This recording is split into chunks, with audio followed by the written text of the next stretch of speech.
Hello guys, my name is Solart and welcome back to another video. It is finally time to make another Roman video. Now I know the last Roman video I made was a bunch of years ago and I really wanted to remake it and just talk about him because he is one of my favorite villains in this series. I think he's honestly like top 2 and Neo has to be top 1. But yeah, he's a really great villain, and I think most people, or a majority of people, rate him pretty highly, at least in terms of their favorite villains. And I kind of just want to talk about him because he is one of my favorite characters, and I want to introduce you to why I love him so much. So with that being said, let's just get right into the video. First off, I want to talk about his personality compared to other characters, because this isn't a character like Mercury, it isn't a character like Cinder, it isn't a character like Emerald, it isn't a character like Hazel. Now you could say he has traits of all of those characters because, I mean, we're human, we're gonna be like somebody else eventually, just a little bit, but he's very different from at least these characters. Cinder at the beginning of RWBY felt very conniving, very smart, very slow, very methodical. She felt like she planned a lot out. Fast forward, she's a lot more power hungry. Hazel's very, strong, intimidating, but you can also tell he is gentle and doesn't want needless violence. Mercury, he's kind of cocky, arrogant, snarky, and that's his charm. It's what makes him him. People like Tyrion are kind of just crazy, and Emerald is kind of like a follower, but she's also there, but she isn't. I don't know, Emerald personality never really shined to me too much in RWBY. I just didn't care for her existence. But she was cool, she was fun, she was nice, she existed. But his personality compared to other characters was something that I really did enjoy. He was very cocky, extremely arrogant, extremely self-sufficient, and he may have not won every fight, but man, he managed to impress everybody on that screen and do it with a sense of personality. Now, I do think it is also because his voice actor, and yes, this will be some glaze, but I truly do love his voice actor. His voice is as smooth as butter, and I felt like his voice made a lot of his performance because of the rhythm in his voice. Everybody speaks in a certain pattern and tone, and I think Roman just had a great rhythm and cadence in his voice that made everything feel nice. But the tone and pitch for his character also just felt very smooth, calming in a way, but also very, very manipulative. And Roman as a character wants to be atop of everything, not necessarily for power, but for attention. Now, if you read the books in any sort of way, you would realize the true reason why Roman acts the way he acts, and it's because he's really been abandoned all his life. He never really had a mother, and when you're going up on the tough parts of Mistral, you're going to have to fight to survive. So a big stem with Roman is being the guy that wants to be known. He doesn't mind himself being caught. He doesn't mind being big on that screen. He actually would prefer if people knew who he was. He likes the attention. He likes feeling grandiose. He likes feeling like he matters, but ultimately he also doesn't want to be under anyone. He wants to be himself, carefree, and have all the spotlight and attention on him. However, this trait also doesn't consume him like a character like Cinder, for instance, who's very just power hungry and I must do everything for power. Roman had a realistic and good balance where you could understand him through his actions, but he didn't have to repeat it to you 24/7. But much more than that, he wasn't a stereotypical villain. And what I mean by that was he wasn't evil to just be evil. At least in the books. When you read the books, he does have a heart.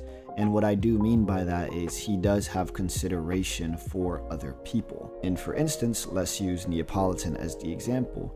He does truly care about her, even telling her directly that she probably shouldn't partner with him and she should probably further her education because he knows what he's doing isn't necessarily a good thing. Now obviously Roman did want her to be his sidekick and partner in crime, that's 100%. So yeah, he obviously showed a little more care to her because we're not going to sit here and say the loving side of Roman towards her. We're not going to do that because he did still run up on people, shoot people, and he is openly racist towards Faunus. So I'm not sitting here saying Roman is a good person, I just mean he has some good traits. Everybody has at least some sort of nice trait with them. But he wasn't stereotypically evil. He felt more human, more real, more close. And that's what I love from characters. There's villains, and then there's villains with a reason, villains with a purpose, and villains that feel real. And this is one of the reasons I love Roman.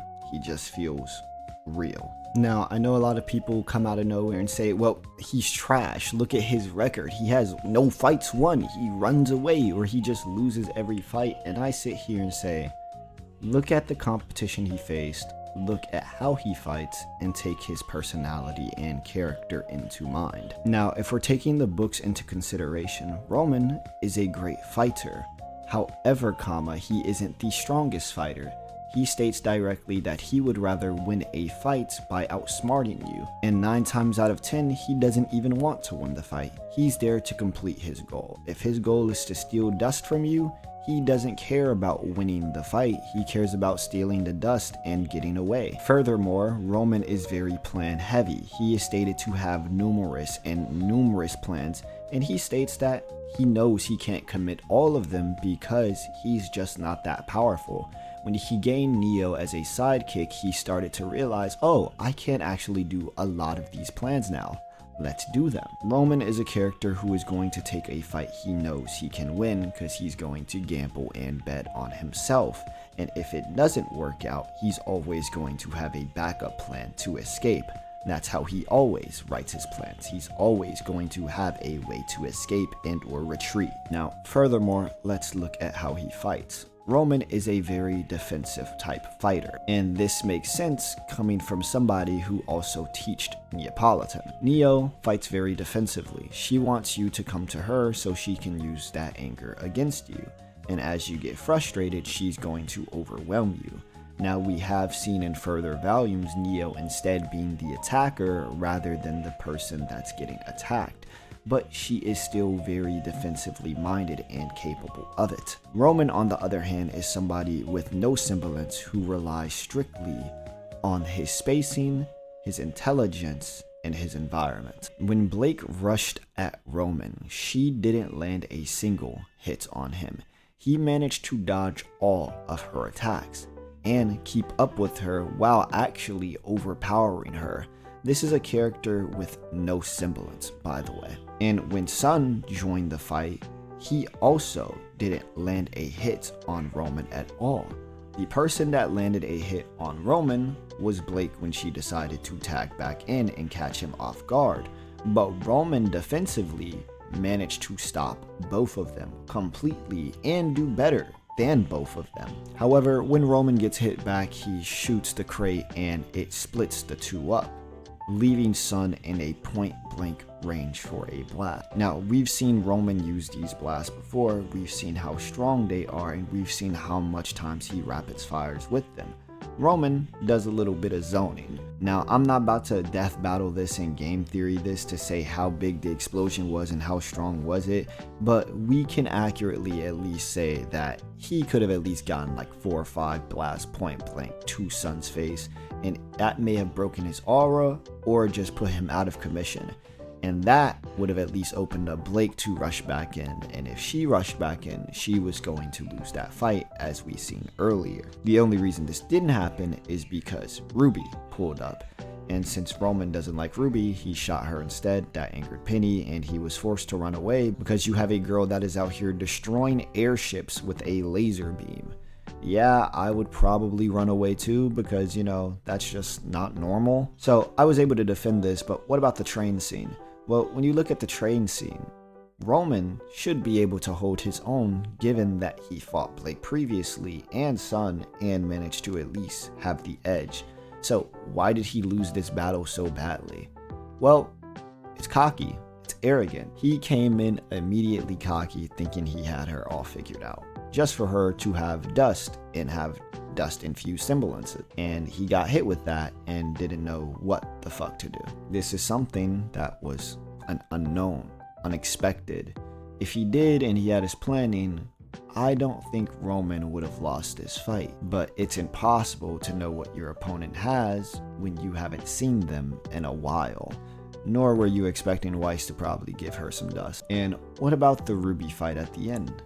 Well, we seen RWBY lose that fight. Now, it is Roman and Neo, so RWBY is at a disadvantage, but we did see RWBY lose that fight. Now, Neo did get pushed away, and Roman was extremely hurt by this, and he died. But even in my opinion, his death makes a lot of sense, but we could get to that later. But I don't think his record matters given what we see of his character. Could he fight 100%, and could he win a lot of the fights against characters we've seen? 100%. If you were to put Roman Torchwick in a fight with RWBY, he would win that fight. If you put him against Weiss, I would see him having difficulty with that fight because of the Dusting Corporation. But besides that, he should also be able to win that fight. We've seen Blake, which at this time should be one of the strongest members of Team RWBY because of how fast she is and her experience with the White Fang. So she should have more combat experience than roughly everyone in Team RWBY. And we've seen her lose that fight. And when it comes down to Yang Xiaolong, she should also lose that fight because Neo was able to dominate Yang to where Yang couldn't even land a hit. And Neo didn't really use her semblance. Roman is the person that taught Neo everything she knows. I don't think that anything that Yang does could compare to what Roman does, especially because Roman is also a talker. Neo obviously can't talk, so that would also fuel Yang's aggression a lot more, and that would just cause her to lose this fight badly. Because as sadistic as Neo is, I think Roman is a lot more sadistic and would really try to break Yang down. So I don't think his record necessarily matters. He's a very competent character who can hold his own with some of the best. Now, I'm not saying Roman is top 5 or top 10 strongest RWBY characters, but I do wish to put some respect on his name because he is a character that is underestimated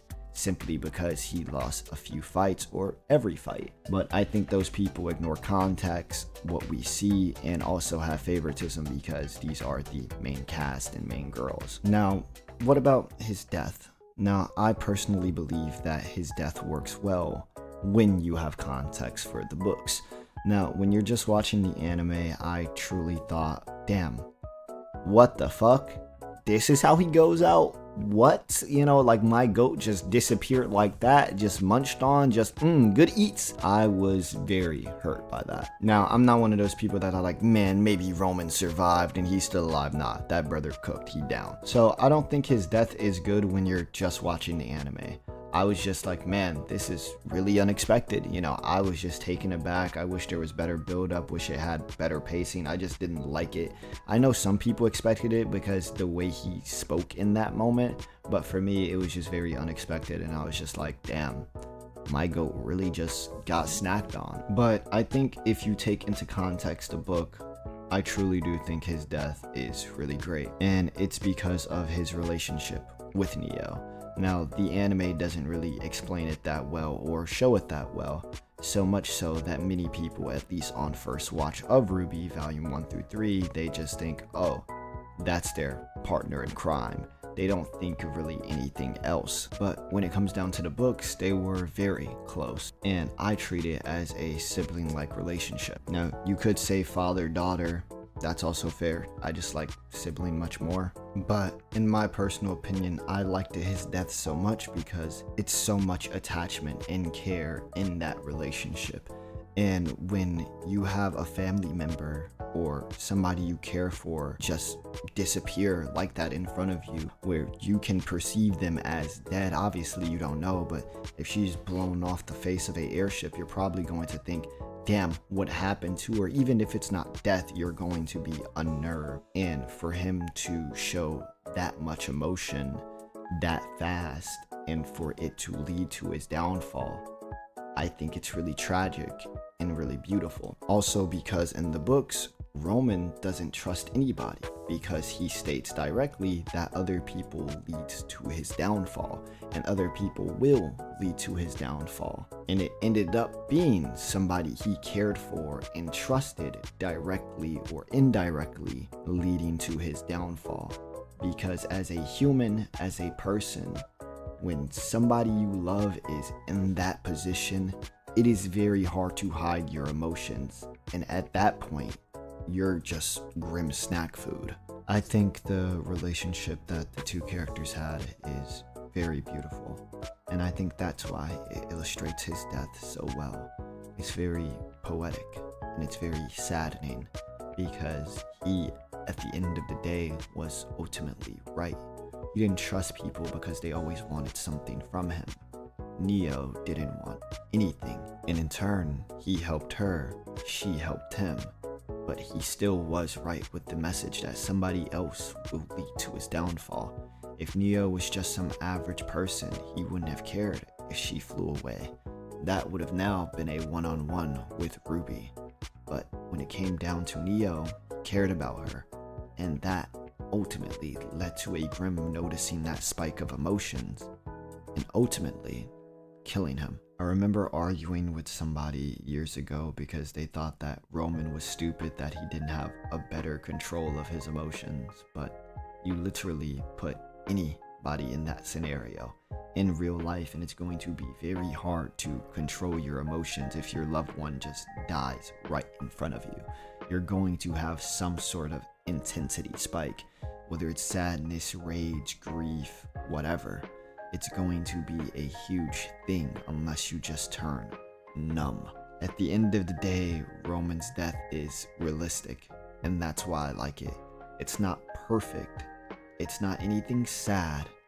It's realistic, surprising, but when you start to understand the details of it, it becomes a lot better, and in my opinion, I enjoy it. But yeah, to the person that argued with me years ago, fuck you, because that's just not how humans work. That's just not realistic. If you put RWBY and Yang there and RWBY gets attacked, Yang is going to scream. If Yang gets attacked, RWBY is going to scream, especially when they're perceived dead. It's going to be an intense swirl of emotions.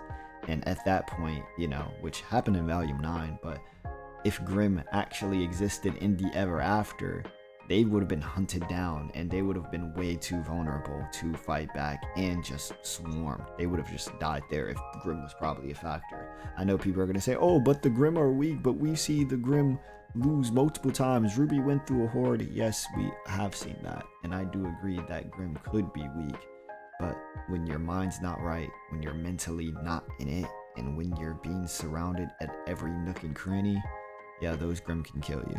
So yeah, I don't know, be more smarter and think human, because that's a very human thing, unless you're like a fucking Navy SEAL who can like detach their emotions, which even then, when it comes down to army guys, when they are in the army and let's say they see their best friend die or get their shit splattered, it's very heartbreaking. They're filled with some sort of anger as well. They're filled with some sort of hate.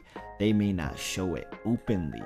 They may, have better composure than obviously the normal man, but there is a storm brewing that is 9 times out of 10 inside of them, waiting to burst at the moment if you can let it. And Grimm don't really give a fuck about the context. It's strong emotions. Anyways, you pull back from all of this and you have to question, what was Roman's role in RWBY? Because did he provide anything really in the grand scheme of things? And I would sit here and sadly say, no, he didn't really do much for the series overall. He didn't really do much for Cinder, and the only character he really did something with is for Neo. And Neo is kind of removed from the story now, so he really doesn't add any purpose. None of the things he did created a lasting impact. He's not remembered, he's not known, and he's not cared for. Roman, at the end of the day, didn't add much to the plot or the world of RWBY in general. And that is very depressing coming from a character that I like. But you also have to understand that not everybody needs to be remembered in some sort of way, whether it's good or bad. Now, would I personally like more from him? Of course. And I would like for his role to have mattered. Maybe for him to leave a lasting impression on other characters, like the Faunus, or maybe RWBY, just for what it's like to have murdered a human being. Now, you can sit here and say the Grimm murdered him because the Grimm ate him. But at the end of the day, you could also sit here and say she contributed to it. but she doesn't think about that. And nobody really thinks about that. It's just like, Roman, oh, that's the criminal guy. Yeah, fuck him. So he didn't leave a lasting impression on characters. He didn't leave a memory, nor did he contribute anything crazy to the world of RWBY. Cinder is at least a maiden. If something happens to her, it's going to be drastic. Hazel technically saved the world by buying time and all of this other stuff. He may not be remembered, but he did have a lasting impact on the story. Tyrion is fighting for the big bad. He's directly in cahoots with her. He's going to matter. He has a role in this world depending on the outcome. But Roman, he worked for Cinder, who worked under someone else. And even then, he didn't know really the plans he was doing. He was just following them so he could survive. It's depressing, it's disheartening, but it's sadly the truth. With that being said, I love you guys. I'll see you guys in the next video. I'm very happy and glad to talk about one of my favorite characters. And yeah, I hope you guys enjoyed the video too. It's been a while since I posted, so I really did want to come back with something I cared about, and I hope I shine light into Roman's character and made people at least care for him or consider him and things of that nature, because like I said, I like him. He feels very realistic, very fitting, and yeah, I just love his personality, his lines, how he handles himself, his bravado, his swagger, and yeah, I like all of those things, even his fighting style. So all those things are very interesting, and I hope that a lot of people liked it and considered it, and hopefully I gave you food for thought. Anyways, you can tell me how you feel about Roman down below. Like, subscribe, do all that other stuff, ring the bell because, you know, notifications and all that. And yeah, with that being said, again, I love you guys. I'll see you guys in the next video, and peace.